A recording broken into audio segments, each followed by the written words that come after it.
Last month I saw a guy wreck his $15,000 motorcycle in less than a minute because of a straightforward mistake. The crazy part? He could have fixed it for free. Get on your wheels, riders. Today I'm showing you the 13 worst mistakes that kill your motorcycle and how to fix them without spending lots of money. Number 8, shock me, and I've been riding for 20 years. Every rider wants a bike that runs great, lasts a long time, and keeps you safe. But most of us are making big mistakes that ruin all three.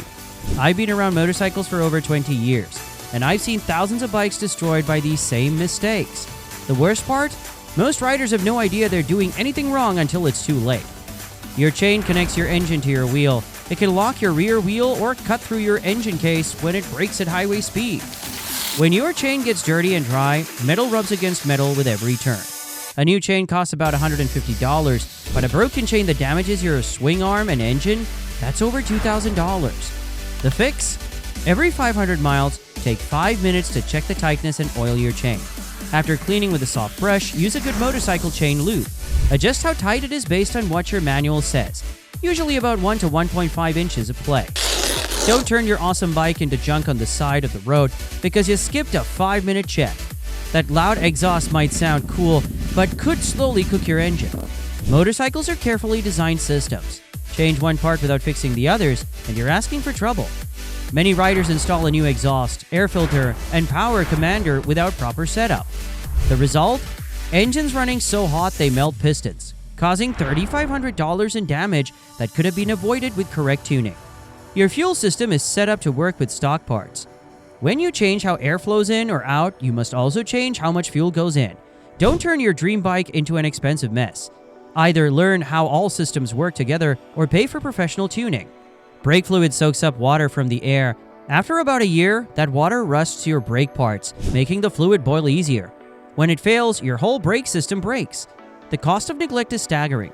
When a master cylinder fails due to contaminated fluid, it can cascade through the entire system, requiring new calipers and lines and potentially damaging ABS units. An $8,000 repair that a $20 fluid change would have prevented. Check your brake fluid by looking at the color. Fresh fluid is clear or light yellow. If it's dark brown, change it right away.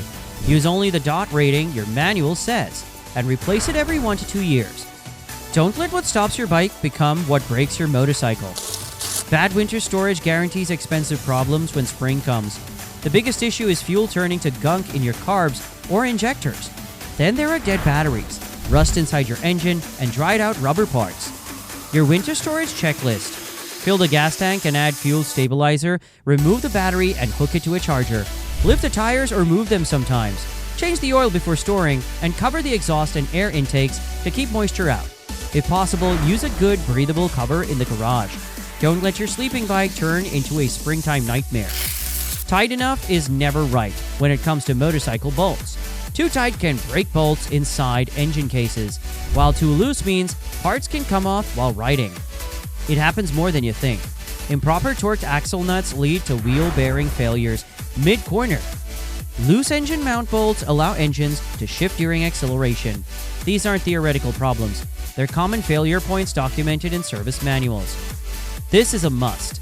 Buy a torque wrench and use the exact tightness your service manual says. The essential bolts include axle nuts, engine mounts, steering stem nuts, brake caliper mounts, and oil drain plugs. Don't turn your motorcycle into a pile of loose parts. The data on tire pressure mistakes is precise. Maintaining stock pressure when fully loaded for a trip can lead to catastrophic tire failure at highway speed. The result? Destroyed motorcycles worth $20,000 or more, all because of skipping a 30-second pressure check.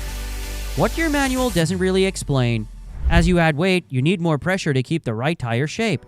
When riding with a passenger, you usually need 3 to 5 psi more than when riding alone. Always check pressure when tires are cold, and buy a good pressure gauge instead of using gas station air machines. Don't let what connects you to the road disconnect you from the road. Your suspension isn't just about comfort, it's about control. Factory settings are made for an average rider weighing about 170 pounds. If that's not you, your bike is fighting against you every mile. A proper suspension setup makes a dramatic difference. Motorcycles that have been handled poorly for years transform completely after just 15 minutes of proper adjustment. This isn't marketing hype, it's basic physics. Even if you know nothing about motorcycles, you can fix your suspension by adjusting the preload. For heavier riders, turn the adjustment ring clockwise. For lighter riders, turn it counterclockwise. The goal is proper sag, usually 30% of total suspension travel. Don't let your high-performance bike ride like a bouncy toy. What if I told you that letting your bike idle for 5 minutes on cold mornings is actually hurting your engine? Long idling causes gas to mix with your oil, carbon to build up on valves, and scoring on your cylinder walls. The right way to start a fuel-injected bike is to start the engine. Let it idle for 15 to 30 seconds to raise oil pressure, and then ride gently until it warms up. For carbureted bikes, use just enough choke to keep it running smoothly and reduce the choke as it warms up. In both cases, avoid high revs until the engine is fully warm. Don't treat your fancy motorcycle engine like a cheap lawnmower. Your pressure washer might be your motorcycle's worst enemy. High-pressure water forces it way past seals into bearings, electrical parts, and other important components. Months later, the damage shows up as weird electrical problems, failed bearings, and rusty connections.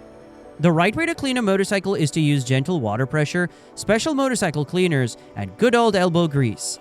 Use brushes to clean tight spots instead of blasting them with pressure. Keep water away from the air intake, exhaust, electrical parts, and bearings. After washing, dry it well and put lube on your chain and cables. Don't turn your expensive motorcycle into a costly boat. Your helmet has an expiration date, even if it's never been dropped or crashed.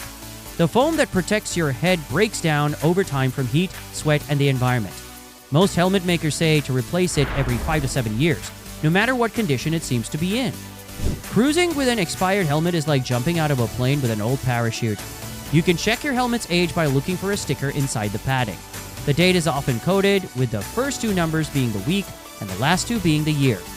Don't protect your brain with outdated safety gear.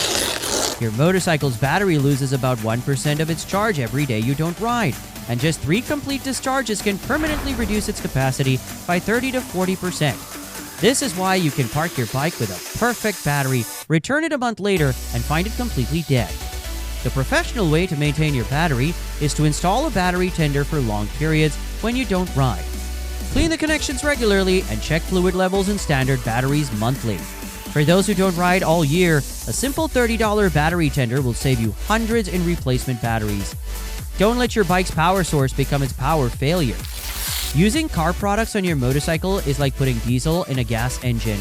Car oils contain additives that make motorcycle clutches slip, and car tires use completely different rubber compounds that don't grip well when motorcycles lean in corners. Motorcycle oil has to lubricate the engine, transmission, and clutch simultaneously, while car oil only handles the engine. Motorcycle tires have a rounded shape for leaning, while car tires are made for straight line driving. The price difference is slight, but the safety impact is vast. Always use motorcycle-specific parts, made for your bike's unique needs. Don't put car parts on your motorcycle. Expect it to work right. The final mistake might be the most important: riding a motorcycle that is too powerful for your skill level. No amount of perfect maintenance can make up for rider error. A 1000cc sports bike can go from 0 to 60 faster than most supercars, but without proper training and experience, it's asking for trouble. The statistics are sobering. Inexperienced riders on high-powered bikes account for a disproportionate number of serious accidents. To check your skill level, consider how comfortable you are with emergency braking, swerving, and slow speed control. If you struggle with these basics, master them before moving to a more powerful bike. Don't let your confidence ride checks your skills can't be cashed. And now you know the 13 worst mistakes quietly destroying motorcycles everywhere. But knowing isn't enough. You need to take action. Here's my challenge. Pick just one of these mistakes you might be making and fix it this week. Then comment below on which one you choose and what you did about it. If you found this video helpful, please hit the like button and subscribe. I'm always making videos about beautiful motorcycles. Until then, ride safe and smart, and always keep the rubber sight down.